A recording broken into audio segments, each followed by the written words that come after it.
Okay, good morning, everybody. Hope everybody's well. Happy Friday for those that are joining us live. For those that are here, any day that you're here, thanks so much for joining us. Today is the daily Q&A. Just trying to pull up our questions. I don't know where they went. Get them up. Hope everyone is getting excited for, I think this is the last week. Oh, this is, right? Next week is September. I don't know if you felt that this is like the typical summer or not. I don't know. I feel like this is sort of like the extension of the regular year. That feeling of summer wasn't as prevalent, but that's okay. It just gives us an opportunity to grow in a different way. Yeah, September 1st is Tuesday, so happy end of the summer. I don't know if it's official, not official, Labor Day, wherever you're watching this from. Okay, Q&A day. Thanks so much for sending in questions. You could always send in questions. Yeah, there are boosts in September, Ritz Hashem, with God's help. You can always send in questions, charlie@charlieharary.com. Try to get to them on Friday, and if I can't get to them, hopefully maybe I'll figure out a way to send you some more answers throughout the week.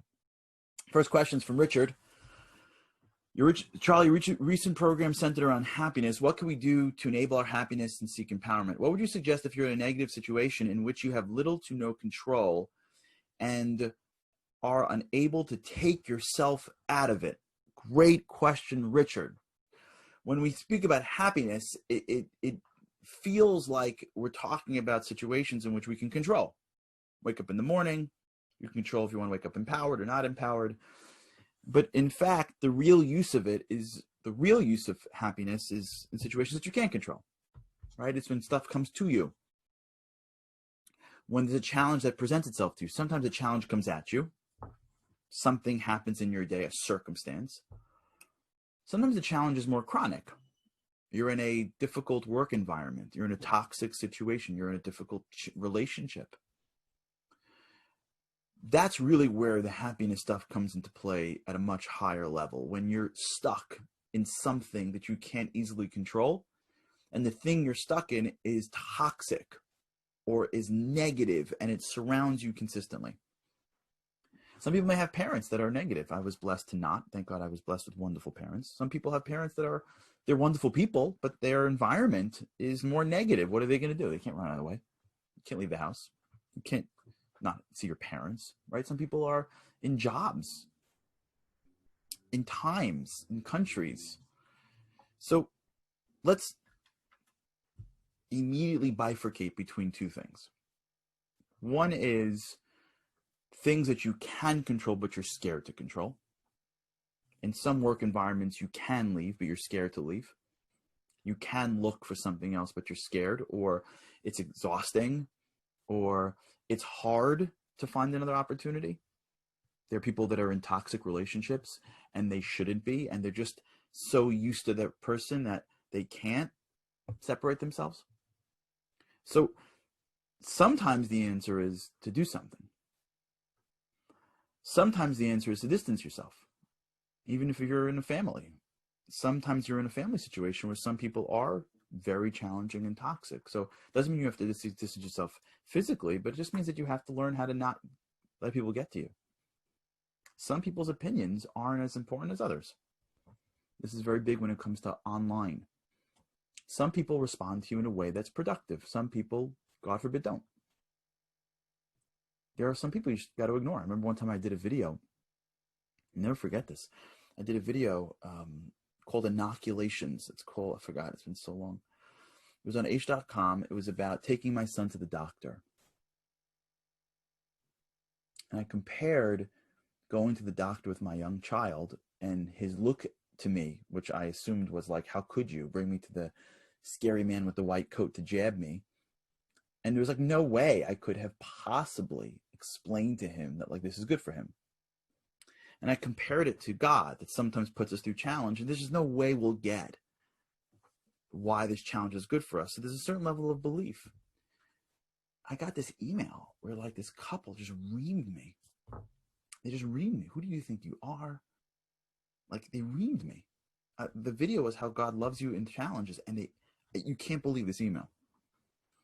So I was Davis Bocatum. I was a lawyer. I was like, I wrote them like a brief, like a court brief in response. And as I did it, I Googled them and I saw that they had just gone through a very terrible tragedy.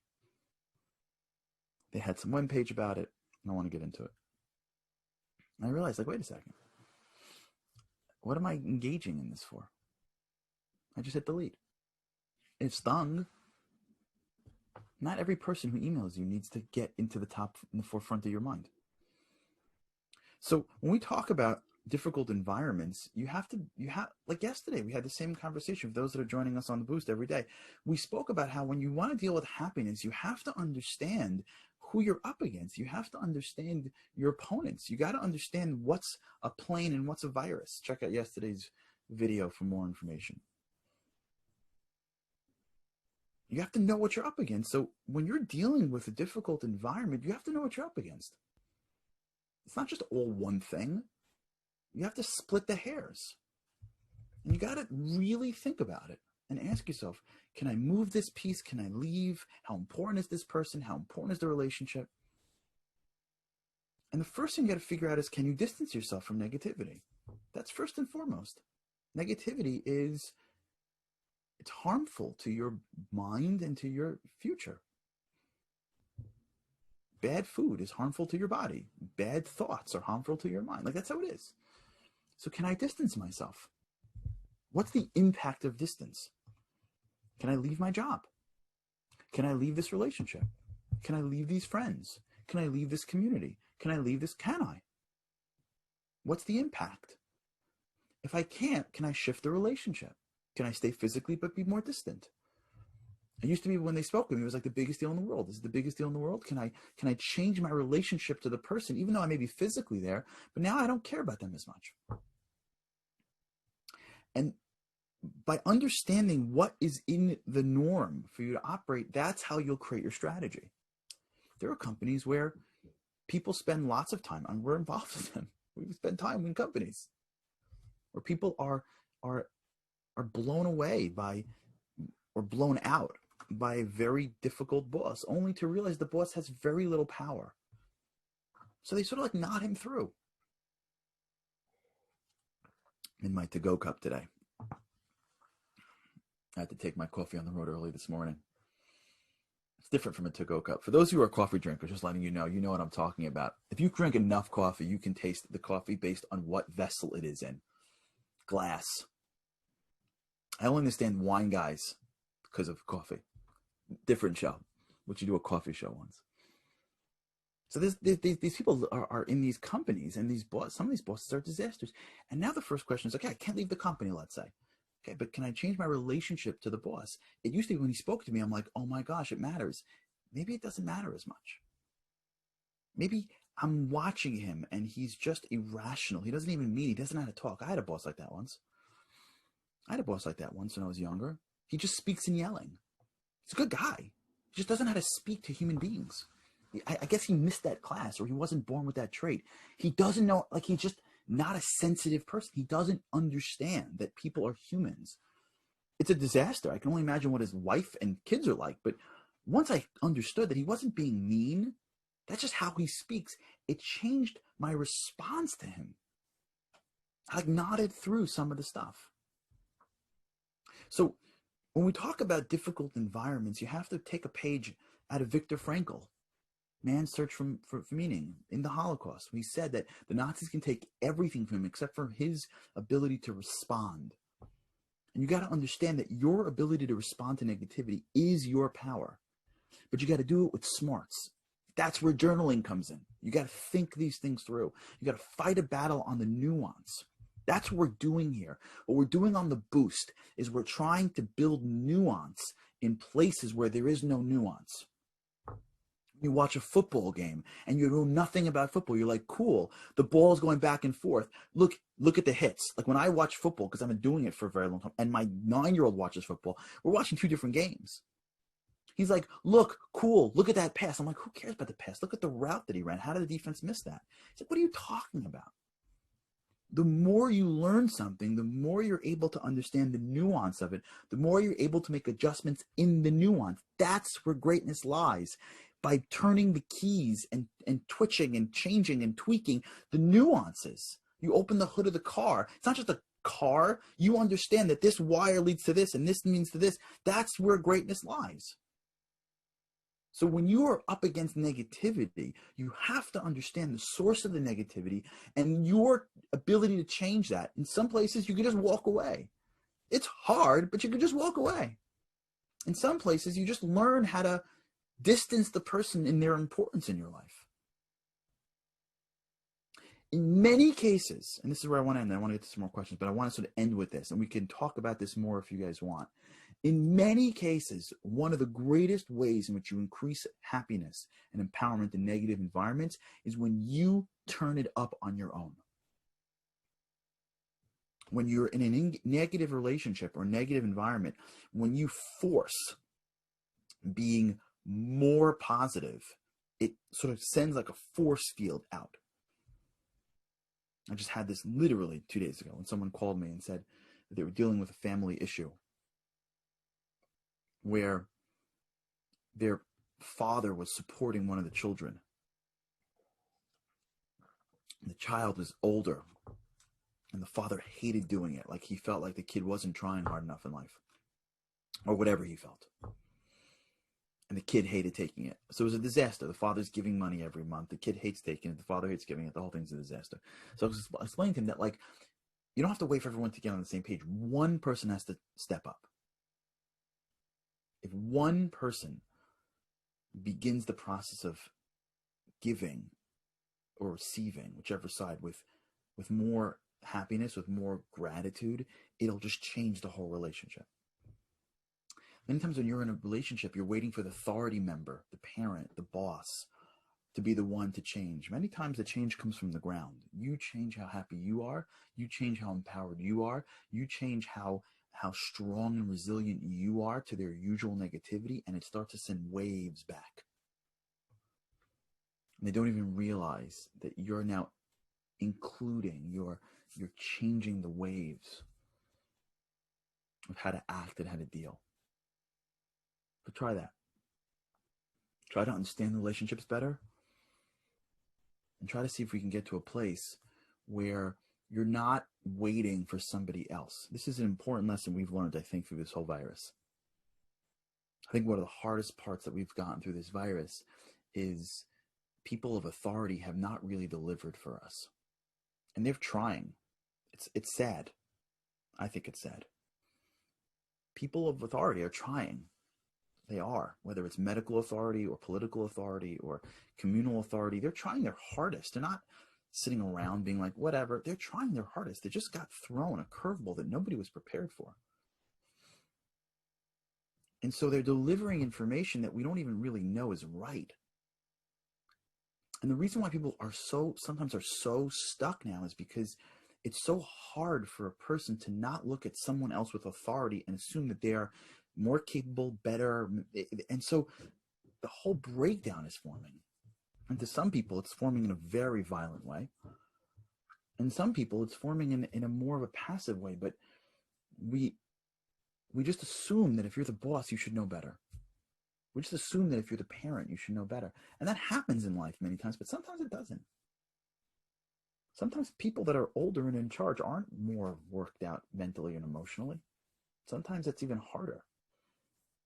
So I don't mean that like you should take over the business or that you shouldn't respect your parents. I mean, sometimes if there's a personal issue and people are more negative and create more toxicity, it's on us to turn up the happiness. I say this all the time when it comes to even to spirituality. I know many families whose parents were really not connected in a very deep way spiritually. They were religious, but they really weren't inspired. And it wasn't their fault. They just grew up in a time where there wasn't really a lot of inspiration necessarily.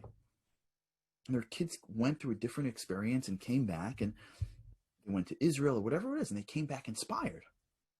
And they held strong. And the parents now are like, they're different human beings. Because you can influence up. You can. You can influence across. A wife can influence a husband to be more positive and vice versa. She can. He can. You don't have to wait till everyone signs a pact of positivity. You don't have to wait for the other person to step up. That's really hard, but that's real greatness. That's like framing and shaping emotions for other people. It's very powerful. And once you realize how powerful you are, that your emotions can shape up and down and around, every situation that you're in can be empowering. And that's our job. That's what we're here for. Well, let's go through it. Let's get at least one more in. I should do this more often. Thank you for your questions, everybody. Let's do one or two more. Okay, Yossi, when I sit down to journal, sometimes I don't get through half a page. Maybe I'm not going deep enough. What do you think? Yeah, I think so. If you can't get through half a page, okay, that's fine. Not everybody can do that. But when you're journaling, you should be when you journal, try to set time. If those of you who are still struggling with journaling, try to create a period of time where either you're journaling or you're thinking. Don't take the journal and say, when I'm done journaling, I'm going to go here. Don't make it an action you have to do. Make it a time that you have to do. Because sometimes in life, the journal doesn't feel like it's as important because it's not urgent. So you're like, I got to get through this. I got to start my day.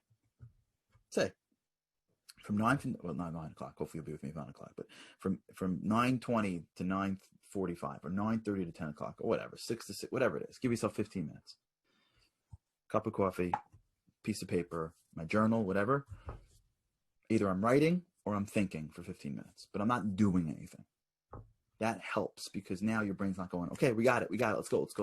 Journaling is a process of going deep. You can't go deep if you're in a rush. So for those of you out there that are journaling and you're not doing a good job, it could be because you're still in a rush. You can't go deep when you're in a rush. So create a space and say to yourself, whether I journal or I think or I just twiddle my thumbs, I'm not moving for the next 10, 15 minutes. And at some point, your brain will go, oh, okay. I guess we got to think. Let's do one or two more.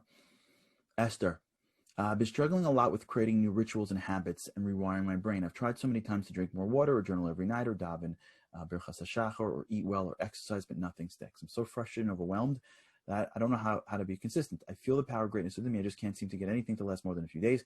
Any ideas would be appreciated. Okay, wonderful question. Thank you for asking it. Here's a couple of blocks and a couple of pitfalls. Liron's got one. Pick a new habit. I like that. I wasn't even going there. That's a good one, Liron.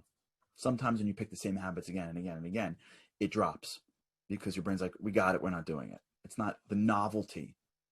You don't have novelty, right? Novelty is an emotion that you get that allows that first initial growth that goes in. Oh, good. Making you excited. Look at this. This is great. It's like a group thing. Keep it up, guys and ladies. Yeah. What I would say is like this. First, you got to toggle what you're doing. Once you start recognizing that habits can change your life, why not do 10? One. Just do one. So the first thing with a habit is pick one. Number two, it's got to be +1. So it's got to be a little bit more than you can do. It can't be +2 or +5 because then it's too hard. Right? So you're not journaling from 0 to 10, 15 minutes. You're journaling 0 to 5 minutes. Right? You're not drinking water all day. You're drinking one more cup in the morning. Right? You got to calibrate your ritual so it's just a little more than you're used to. So it's not an enormous amount of effort. Number three, you got to pick a time where you do it. Pick the time, exactly. Liron knows exactly where I'm going. Pick the time and stick with that. And when that becomes too hard, you got to go to the well of willpower and use it just to stick with the ritual. Just because you want to stick with rituals. Don't question, don't review, don't ask, maybe I shouldn't. Once you get the right ritual in the right time, just stick it. And trust that if you stick with it long enough, it'll become more automatic. Number 3 or 4, what I'm up to, this is what Yechiel just said, which is create some reward for yourself. So Ken emailed me yesterday with a great thing that he does is he makes his Tuesday special, which is awesome because he understands how his week plays out. So he chunks his week and knows that if he's got a Tuesday break with something fun or special for him, it'll allow him to look forward to something small. It's a great mechanism to use. So let's assume you want to drink water every single day, but let's assume you like drinking soda. So you're trying to shift soda into water. So allow yourself to drink a cup of soda at a certain point after you hit a couple of these waters. So this way you know this is coming. This is why Shabbat's awesome for dieting. If you can control Shabbat, but still. The reason why Shabbat's awesome for dieting is because your diet's only 6 days. Right? I don't personally watch myself on Shabbat at all. So if I'm going through my week and I'm trying to be good, I can say to myself, I got 3 days left. I don't got to be like, oh my gosh, I got to do this for the rest of my life. So if you got one thing you're doing with a little bit harder than you're doing it at the exact same time, and you know that you got to go to your well of willpower to keep it going, and you got your little reward at the end of it, hopefully that'll really help set your rituals. Because once you get this ritual thing down, it gets easier. It gets easier. It gets easier not only to do the thing you want to do, like drink water, it gets easier to do rituals. Because rituals itself are easier because you start to buy into them in a much deeper level, which is what we're really going for here. Okay, let's do one more from Stephen. How does fighting your Yetzer Hara, your evil inclination, fit into the challenges of improving and being more giving? Are all the mental exercises we go through just us fighting the Yetzer Hara because we are our brains? So the Yetzer Hara is, for those who are tuning in that's not aware, the Yetzer Hara is the evil inclination. It's complicated what that is. Either it could be sort of conditioned habits, also it could just be a force that is within us that naturally pulls us to do things that is not spiritually minded. And it's given to us to sort of calibrate. It's like a personal trainer on the inside. My general approach is to not spend too much time thinking about it. And the reason is because the more time you give to it, the more you empower it. It's lurking, it's there. You have to realize that there is a spiritual force inside you that is pulling you away from doing things that are spiritually beneficial. That's not you. To me, that's the most powerful concept of something called the Yetzer Hara, an evil inclination. It is a spiritual reality that we have, which means that as part of our spiritual world, there is a tug to things that are non-spiritual, built in to create spiritual resistance that builds the right muscles. The best thing you can do is realize that it is not you. It is this opponent. Very good, Leroy. It is this pull. The minute it becomes you, oh, look at that. Spiritual, spirit plus ritual. I love that. For those of you who are live on Zoom, man, you get the benefits of this great crew of people that are throwing in insights the whole way through. But I want you to understand this point, which is as soon as you recognize that there's a concept that is pulling you and it's not you, your natural inclination is to do good. Now you've distanced yourself from that thing that's pulling you, and now you can go up against it. Okay, everybody. Thanks so much for tuning in this week. Looking forward to, with God's help, continuing next week into the month of September. Have a great weekend. Good Shabbos, Shabbat Shalom. And with God's help, I cannot wait to see you on Sunday.